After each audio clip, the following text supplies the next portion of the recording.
Welcome to this event organized by the Jesuit Forum and its partners. So we also have Catholic Conscience, the Ministry for Social Justice, Peace and Creation Care from the Sisters of St. Joseph Toronto, the Marriott Center from the Loreto Sisters, Catholic Charities Toronto, Centre Oblat, RCIE, and Citizens for Public Justice. And we will begin by acknowledging that the Jesuit Forum is based in Toronto, on land that has been taken care of for thousands of years by the Anishinaabe, the Haudenosaunee, the Wendat, and the Métis. And it's currently home to many Indigenous peoples. We also acknowledge the current treaty holders and the Mississaugas of the Credit First Nation. This territory is also subject to the Dish with One Spoon, Wampum Belt Covenant, an inspiring agreement to peaceably share and care for the Great Lakes region. And we are grateful to have the opportunity to live and work on this beautiful land with gorgeous trees, lakes. I'm personally very grateful to be able to raise my children here. And I hope my family, our community, will be able to be more and more conscious and appreciative of this land, of its Indigenous history, presence, and wisdom. And now, if you want to, feel free to share in the chat where you're joining us from and maybe your own land acknowledgement.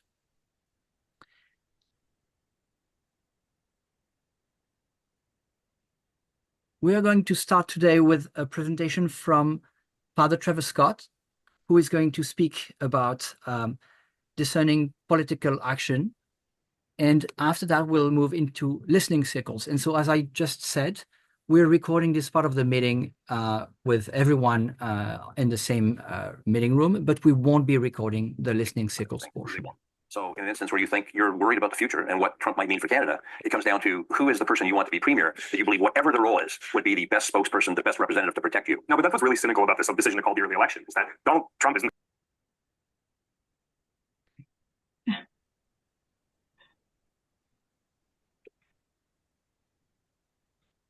Trevor, I think we're ready to start if you're ready. Okay. Well, welcome everyone. And my name is Trevor Scott, and I'm the director of the Jesuit Forum. Some of you would have seen me before. So I'm going to begin with just a bit of input, kind of before we break up into kind of reflection questions in small groups. And this is in addition to the resources that we sent out on kind of in the midst of the provincial campaign of the Ontario election on the TVO's the agenda of the weekend review, and that was kind of a little earlier in the campaign, kind of reflecting on the issues of that were emerging in the Ontario election, and then a CBC radio call-in show on kind of reflections on a little later in the campaign on where people were at in their discernment in the midst of the election campaign. So it's just a way to kind of become a little familiar with the issues that were being discussed. Yeah, so I'm going to offer a little input kind of based like from that. But before I get into the election issues that are being discussed, so the actual, campaign points and so on and the issues, I'm going to step back and maybe begin with an overview of what we mean by being prayerfully grounded in discernment with a contemplative disposition, as of how, as faith-based people, in to some degree or another, how we engage in our electoral process, how we engage in political action with a sense of discernment and contemplation, in contrast to just simply reacting to what we read in the news or according to our natural intuitional political leanings. And I want to begin by just reflecting, first of all, And I appreciate that not everyone is joining us would be Catholic, Roman Catholic, and that's perfectly fine. But I just want to bring in a kind of a lens of Catholic social teaching. And I think Catholic social teaching is social values that can be appreciated by everyone, not just Roman Catholics. And how they, first of all, remind us of constantly, continually trying to seek the will of God in our social and political engagement. But before I continue to go on, I want to show some slides. So I'm going to, as I speak, and I meant to do this a moment ago.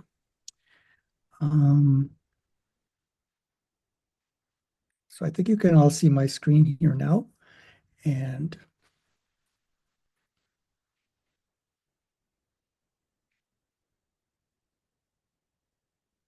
so we are reminded that as faith-based people, to one degree or another, we are continually seeking the will of God in our social and political engagements, and always discerning, prayerfully pondering how we are being called to respond to the signs of our times and the social issues and reality of our times. And these thoughts are based upon a guide that the Jesuit Conference of the United States and Canada put out a number of years ago now, called Contemplation and Political Action, an Ignatian Guide to Civic Engagement. I'm a Jesuit. The Jesuit form is Ignatian-based, so that's where these thoughts come from. And among the thoughts that were in this resource, and we can send out an attachment to you in the chat later on. It reminds us that we are called to pay attention, prayerful attention, to the injustices around us and to seek to address them for the sake of the common good. And as we respond to this call to be agents of change in society, inspired by God's special love for those on the margins, in particular, the common good, we will inevitably be led into the public square to participate in the messy, urgent work of politics.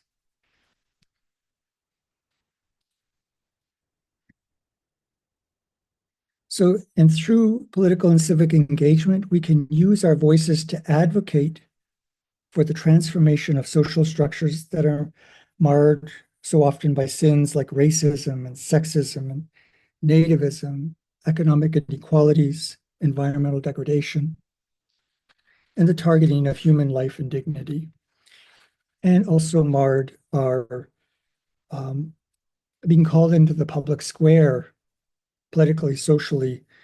It is so often marred by partisanship as well, partisan divisions, partisan entrenchments. And the foundation of our civic engagement is recognizing the dignity of all human beings created in the image of God. In our gathering this evening on political discernment in the context of the Ontario election, it's not simply meant to tell us, well, it's not meant to tell us how to vote at all, but instead to help us reflect upon our shared political life and the social issues we face through a prayerfully contemplative spirit. That's really, it's a dispositional. It's not so much our purpose for tonight as a how-to guide, but how can we remain prayerfully contemplative in the midst of significant choices that we are faced with in every day of our lives, but in particular, politically speaking, on election, during days of election. Pope Francis reminds us that good Catholics, engaged Catholics, and not just Catholics, but all Christians, all peoples of faith, meddle in politics. We are called to meddle in politics, to be politically engaged, offering the best of ourselves. In politics, according to the social doctrine of the Church, is one of the highest forms of charity we can engage in because it seeks to serve the common good, ideally speaking. Politics is an important way of loving God by loving our neighbor in a very incarnational, concrete way. So we go to the polls for the sake of our neighbor. So we can elect people who ideally will help promote policies that seek the common good. But as we know, political involvement, activity, action can be so easily manipulated. Politics is more often a place and an activity of polarization, of division, corruption, of greediness, of racial and ethnic vitriol, and of course, partisanship. And one prominent source of attachment is our own individual political opinions, especially in this polarized era, that we have to watch out for. We can be so committed to our biases, our personal biases, that our political ideologies often shape our moral framework instead of the other way around. Instead of our moral framework, our moral sense of being shaping our politics, it's our morals that are influenced by our politics instead. And another way to put that is our politics can so often influence how we read the gospel rather than the light of the gospel helping to enlighten us of how to respond with our political decisions. In our obligations to the society around us, to our neighbors, the light of the gospel must be the principal lens through which we judge and act. And that can get so easily lost.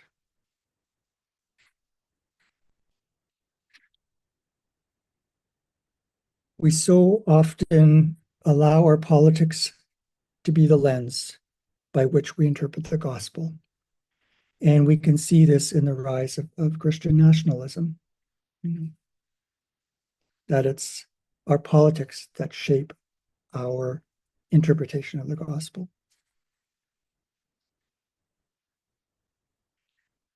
Political life is dominated by complex judgments that we are called to make based on very limited information. We can't be informed to a satisfactory degree on everything. So it's very difficult. How to address poverty, how to welcome refugees and immigrants in just ways, in the midst of so many other viewpoints of how to do that. How to call out racism and scapegoating, making our criminal justice system fair, ending sexism and gender discrimination,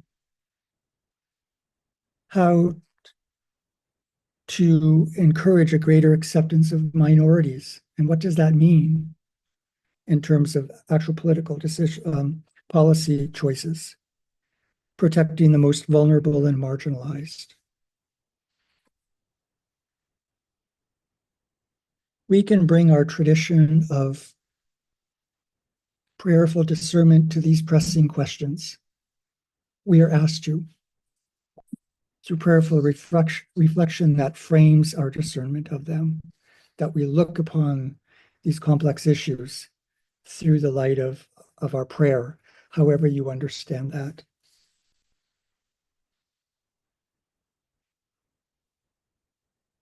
And I just want to, before we're going to move now into more specifically kind of the issues, provincial issues that are touched or that should be looked at in our Ontario election.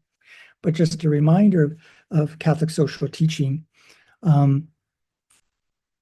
seeking to strive for social justice and human dignity, the obligation to be committed to community and the common good, to protect human rights, to be aware that we must put the needs of the poor and the vulnerable first, to recognize our responsibility in the stewardship of creation, to assure that everyone participates in civic life, democracy, representation, to respect the basic rights of workers, of laborers, to help citizens carry out their societal responsibilities, to promote peace through mutual respect of peoples and nations. And with this in mind, we enter into the weeds of issues in Ontario in light of these teachings. So issues that we face in Ontario that may not get much voice in the election, because we have to remember just a little of our context of the Ontario election, that it was called early and largely in part because of the, I guess you could say, the threats of tariffs that were placed upon, threatened, and continue to be threatened against Canada and other nations, tariffs from the United States. And so our present government was seeking a mandate that he felt was needed to respond to these threats, economic threats and uncertainties in the long term. And a lot of people felt that that was not a justification. However, we decide individually what our views are. That's, but that's, of course, elections are not only about one issue. They're about many, and sometimes they're overwhelmingly too many of them. And here's just kind of an overview of some of the things that, some of the issues that Ontario voter citizens are worried about. Around respect for life and human dignity, how will our vote discern the need for family doctors for every Ontario citizen? That is a significant issue for so many people throughout the province. How will our vote discern the need for reduction of wait times for primary health care, including hospital emergency reception, dignified long-term care, home care? And so we see a rise of wait times in what's called hallway healthcare in so many of our hospitals, even the closure of emergency rooms at certain hours of the day because of not being able to find enough healthcare workers or budget overruns. And then we also know the growing numbers of people without family doctors. My mother being one of them, having had a doctor for most of her adult life until recently. And her doctor retired and was not able, there was no one to take over his practice in Sault Ste. Marie, Ontario. Around poverty and income security, how will our vote discern how your candidate will address the realities of poverty and ensure fair wages for all workers? So, for example, we see the rise of food insecurity, the rise of people who are visiting food banks. That's a significant rise we're seeing. How is this being addressed and voiced in our election or by your particular candidate? Around social services and healthcare, how will our vote discern needed investment in community-based agencies providing mental health counseling, connections to accessible housing, accompaniment with abused women and children? So, for example, we see a growing lack of needed mental health support, leading to growing street violence and homelessness and encampments in our cities. What is our candidates' response to these growing challenges? or the political party you're looking at, what is their, what do they have to say about this? The election is not only about tariffs, although it is that, of course, but around education and youth. How will our vote discern needed funding for full and qualified secondary school teachers that will address teacher-student class sizes? For example, we see less teachers to maintain class sizes that promote healthy learning environments, as well as less teachers for extracurricular activities. Around affordable housing and homelessness, how will our vote discern the growing housing crisis, expanding encampments, tent cities in our urban centers? I mentioned that earlier, and the support of affordable living. Significant issue, perhaps the number one issue right now that that cities, Canadians are facing throughout the country, as well as the world, out of reach housing costs, as well as rentals, high rents, not just inability to buy a home, but to rent. How will our vote discern support for stronger labor laws and employment protections for everyone? We're seeing over the years the rise of precarious work and the gig economy.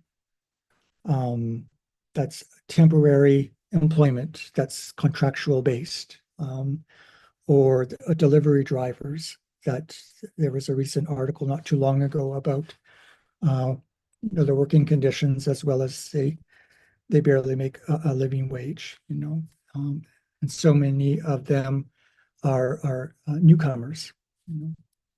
And of course, there's the inadequate, for so many people, the felt belief in an inadequate minimum wage in relation to inflation. So that the issue of a minimum wage is different for every province. And then, of course, around support for refugees and immigrants. How will our vote discern the creation of needed comprehensive support systems for refugees, immigrants, and skilled newcomers? We can't forget about them, ensuring their successful integration into communities. So, for example, lack of refugee immigrant reception centers, especially that they were feeling in Brampton, Ontario, but also the lack of housing for newcomers. A lot of refugees, immigrants coming to Canada, and they're almost immediately homeless on our streets, to their surprise. I mean, this is not only a provincial problem, but also the lack of recognition of the skills that newcomers bring that are needed in Ontario, such as nurses, trained nurses and teachers, lawyers. Of course, there must be, how do you put it, updating of not qualities, but skills to work in this new environment. But does it have to be so long and just completely unrecognized, where you have skilled medical doctors, working in gig economies, or, nothing to do with their medical training, which we are so in need of? How can they be more recognized in a timely way? It's a need that we have in our province. Around ecological stewardship and climate change, how will our vote discern the need for strong environmental protections and respect Indigenous leadership in conservation? And in particular, what about the ongoing question of accessibility to clean water in Grassy Narrows residential community in Northern Ontario, north of Thunder Bay? Commitment to truth and reconciliation. How will our vote discern provincial commitments that will advance truth and reconciliation? So, for example, implementation of calls to action related to child welfare reform, for example, and the province's role, the provincial government's role in that. And that's just one not small, but that's just one example. And then just other issues to be mindful of, and there are many more. How will our vote discern questions of costly and overrun developments, such as the unaccountable delay in infrastructure development like the Eglinton Crosstown in Toronto? How will our vote discern questions of sustainability, such as the continued integrity of the Greenbelt around Toronto? How will our vote discern questions of our province's growing debt and deficits, annual deficits, and their impact on future generations? We have runaway deficits and a growing provincial debt. And so what's our response to that, in the midst of all these needs? Are we for higher taxes or the cutting of taxes? And what's the consequences of that? So this is maybe an overwhelming overview of the macro, how we enter into the political process, I guess you could say, as faith-based people in the however you interpret that, assuming that we all desire to be prayerful and discerning in our political choices, and then looking at our political choices in the Ontario context at this time in early 2025. And so this is just a way to begin for us to reflect upon these questions that we will break up into small groups in a moment. What struck you most from the resources that we sent you to look at, as well as the present, my presentation? Just your initial reactions about that. I'll talk about small groups in a moment, and then our second question is, what do I feel this election is about? Like in the media, what are we being fed, I guess you could say? What is drawing attention more than others? So what do I feel this election is about, whether I like it or not? But then the third question is, what would I like this election to be about? So hopefully you get the distinction. What are some of the issues that are not being talked about because of certain other, and to reflect upon these questions in rounds of sharing in a reflective way, in a discerning way, and again, for the sake of the common good, for the sake of what policies will help to bring greater dignity to Ontarians in these various ways. So we're on time. So that's a good thing. That's always a significant. So Stan, are we ready to break up into small groups? I could say a little bit about small groups, reflections. Yes, I think we are going to do 2 groups. And so you will facilitate one and Victor will facilitate one. And I will stay in the main room because I see there's some back and forth with some people. So just to make sure that everything is okay. But yeah, you can now introduce how the small group works. Okay. Yeah. So some of you may know this. So it's basically, we're going to break up into small groups to reflect upon these questions that are on the screen. It may be good to, for the facilitator, just, don't feel you have to remember all the questions ahead of time. We'll walk through, but we're going to reflect on each question one at a time in a kind of a round of sharing. So it's structured conversation.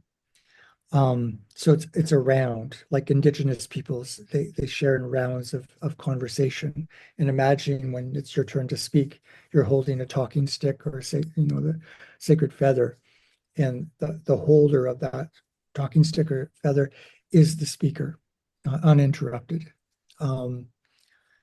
for about 3 minutes. We'll be about 20 minutes for each question. And that's really important because I know a bit of an introvert myself, that when I know when I'm speaking, when I trust that I'm not going to be cut off by somebody, interrupted, I will speak more thoughtfully. I will speak a little more slower, and I won't rush through for fear that I will be interrupted. So I want to say what I have to say before I'm interrupted.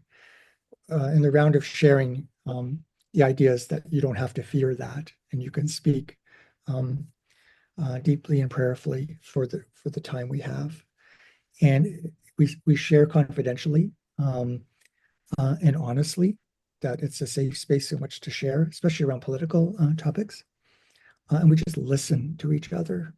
It's a listening. It's not only simply a sharing circle, but it's a listening circle. So really, that's the emphasis. Really, is we're entering into listening circles. And then if there's time, we could have a little more back and forth, affirming one another or, but that initial round, and it will be guided by the group facilitator. And we'll have about 2 or 3 minutes. And please don't speak much more than the allotted time to allow other people to speak, but the facilitator will help keep time. So I think that's it. Okay, so I will put everyone in the two breakout rooms, and we'll see you back in the main room in an hour for a plenary session with some sharings. Okay. Stay. So Some welcome people in back my from group the had to listening leave circles. early. So Yes, I actually saw that. I had tried to manage the group so that some people who had said they would leave wouldn't leave you on your own, Trevor. So I think you. no, I wasn't in for that. So thank you for staying with us and sharing in these listening circles. So now we're going to have a plenary session. So this is recorded again, so it's not as confidential, of course, as what you just had in the listening circles, which is really for yourselves. But if you'd like to share highlights, what resonated, comments about the content, about the process, even, that's always very good, to hear anyone else's experience echoes, and so it can be really bringing grace to hear anyone's highlights. So there's no formal way of doing this now. We don't have to go through a circle. It's not timed anymore. But yeah, if anyone wants to share anything about their experience in the listening circles, that would be greatly appreciated.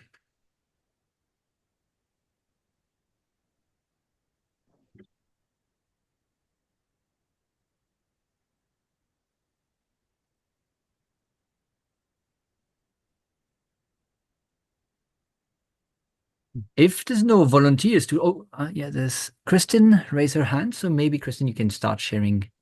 Sure.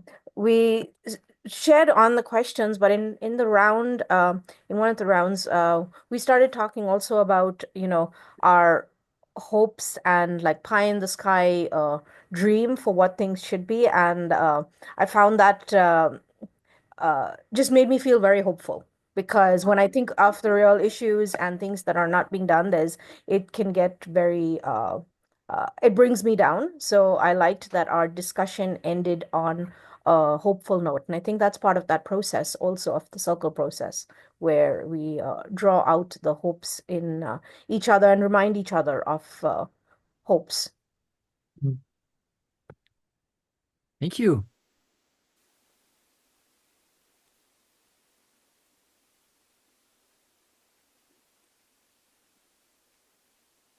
Does anyone else want to share something or comment or?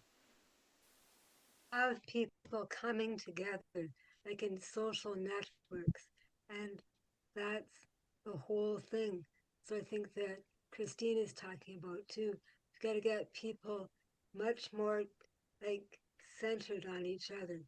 Like I had a brain hemorrhage in 1974, and I just about died, but I didn't die. And I speak to my social worker, to my sociologist friend today from 4 till 5. And I think like life is good. It really is good. Like I don't know, like I was just given the ability to see that life is good. I don't know. Thank you, Marilu. Thank you, Stan.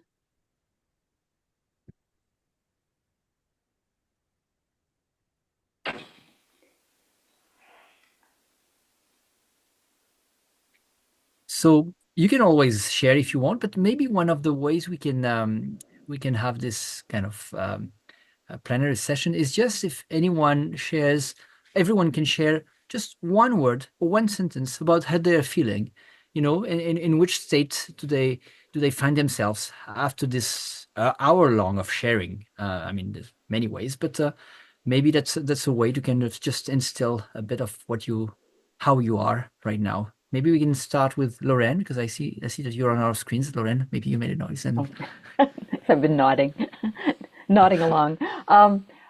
I liked what Christine just said right now. I do feel more hopeful. But then we're talking to like-minded people. Yes, yes. So that helps, but it's also a small group. So I'm hopeful. I'm hopeful in this group. Alan, did you want to say something? Maybe just how you are now? Me? Yes. Yeah. Well, I'm very glad I attended this meeting, and I agree with Lorraine here that it helps to share with like-minded people, and I'm glad to have been here. Victor, did you want to share how you are feeling right now after this? Sure. Yeah, it was great because, even though we didn't come up with all the solutions for the problems in the world, we did, we came out of it, or at least I'm not going to speak for everyone. I came out of it with a sense of community, and we talked about how community is important. And I think especially, when times are a bit difficult as they are now, you need your community to fall back on. Mary, would you like to share maybe just one word on how you are feeling right now? Hopeful. And then follow Lorraine's like that's like I'm standing up here because if I sit down I don't really fall asleep, but I sometimes my eyes close. And I'm feeling much more hopeful about life because if you get social networks, people coming together, and it's just um I guess Okay, hopeful. I guess is the whole thing. Yeah. thank you. And there's another Mary as well, Mary Craig. Maybe if I'm sorry to put you on the spot, but if you want to share how you're feeling just in one word, maybe, or a sentence. Well, I was kind of shocked with the discussion that they thought that the Trump issue was much more of an issue than I think, because Ford really has no ability to as a provincial. But the one thing I would like to think is that as we move forward, this social justice has to become a bigger section of our lives, all of our lives, right? And I think that if we, so I haven't heard from the Jesuits in a long time. Sorry to say that, but now I realize you may have a social justice group. I know that there's in the Catholic Church there's the Development and Peace, right? For instance, as a social justice group, and I'm involved in the Kairos group, which is the interfaith one. And I thought, in the end, if we can gather as larger and larger and larger communities to demand social justice, if it even does that, that makes me more hopeful because I think for the longest time we've just been complacent, I would say, but now with all of these mixtures of issues, climate change, all the things, buying Canadian is bringing us together. So maybe it becomes a bigger focus because this is my bad thing to say, but I find the church is focused on the sacraments And meanwhile, I have an article from 1995 that I can send you that a 20-year youth minister says you cannot do youth ministry if you're not doing adult education and faith development. And none of the churches are doing faith development. So that they're putting all this energy on people they're never seeing again. So churches need to be, and maybe you guys can be helpful in that, because we need to be focusing our social justice. What would Jesus do? Jesus would be out in the world. He would not necessarily. Anyway, that's my. So I'm hoping it'll bring us together as larger and larger people doing what Jesus wants us to do. Trevor, did you have a word or a sentence to share how you feel after this session? Yeah, I think so. I mean, it helps me, though we're a small group, it helps me to be more accountable to what I'm trying to articulate and kind of think through what the election has become about and what I feel it should be about. This is different than meeting at a pub with a few friends and just kind of going at it, talking negatively about this or that candidate. This helps me to be more prayerful and thoughtful, and that's I feel important to me, So yeah. Okay, has everyone shared? Leah, did you want to say one word or one sentence? I don't know if Leah's still with us. And Christine, you shared already, but you can share more if you want to, of course. I don't know. I'm feeling kind of ambiguous. The whole process, the election, and where the world is at.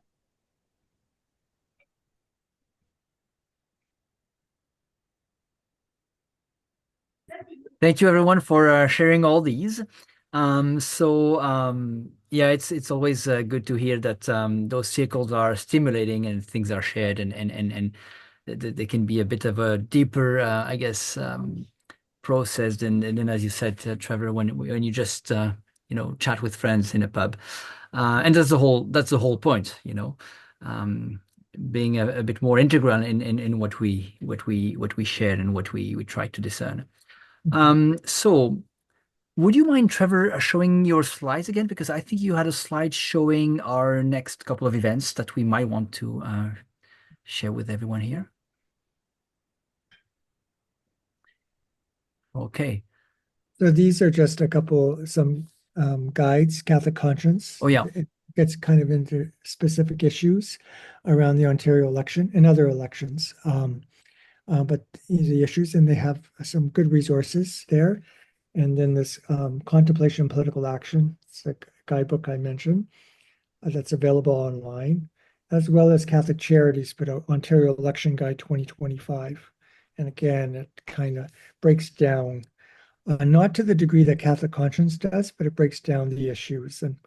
But Catholic Conscience, their guide really breaks down what are the issues and where do the particular parties stand on the specific issues.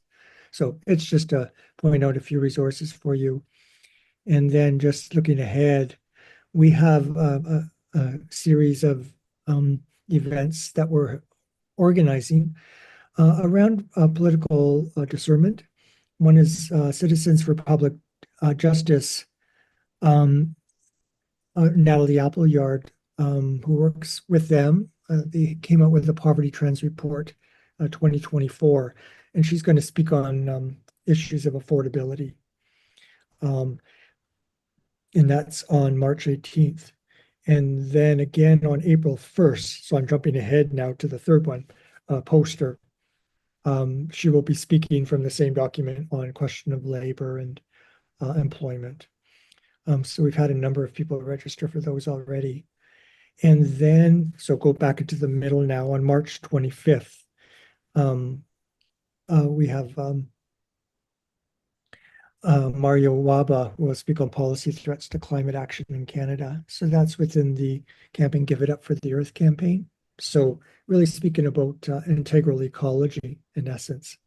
So that's just a few, and they're on our website and everything, and you may got an email. So feel free. So there'll be guest speakers breaking open these conversations for us to reflect on. Yeah, we'll be using the same model of a speaker and then listening circles, and obviously this time more on the federal election context. And we are also actually also planning for a couple more that still have to be kind of nailed down in terms of dates and announced. But one on polarization and discernment, and another one on cynicism in politics. And so yeah, stay tuned because there's more to come on this topic. We really want to kind of help people discern in this context of a lot of elections in Canada this year and a lot of political questions and challenges. I see that Victor has shared the feedback link in the chat. So please, if you would want to just fill it out quickly now or after this meeting, that would be very helpful to us. Any comments are welcome. We are wanting to do our best and improve all the time. So please share any comments you might have. And I think that's it. So we just wanted to really thank you for joining us tonight and for this event. It's really very good for us to be able to share and to hear about everyone. Yeah.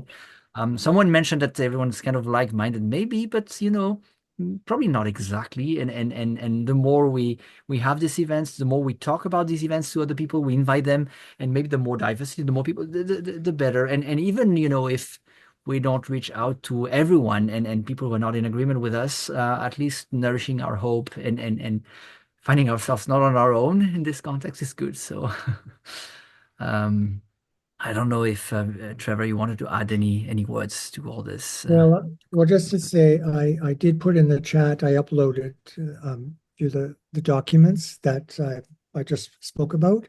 So they're PDFs. So before we sign off, maybe you can download them or however to your computer. They're not very big. They're just text documents. So yeah, so just to thank everyone. We're a small group. We were only limiting this forum to Ontario residents, so people across Canada wouldn't be overly interested in this for us coming together in this way. But I hope you found some sort of a kind of a more contemplative disposition when you go and vote in a couple of days in the Ontario election. So it's just, yeah, I hope you can join us for the future events that are more national in scope, but that are related to political discernment. So thank you, everyone. Thank you, everyone. Have a beautiful Thank night you. and all the best for your future political engagement. Thank you. Bye. Thank you. Goodbye. Thank you.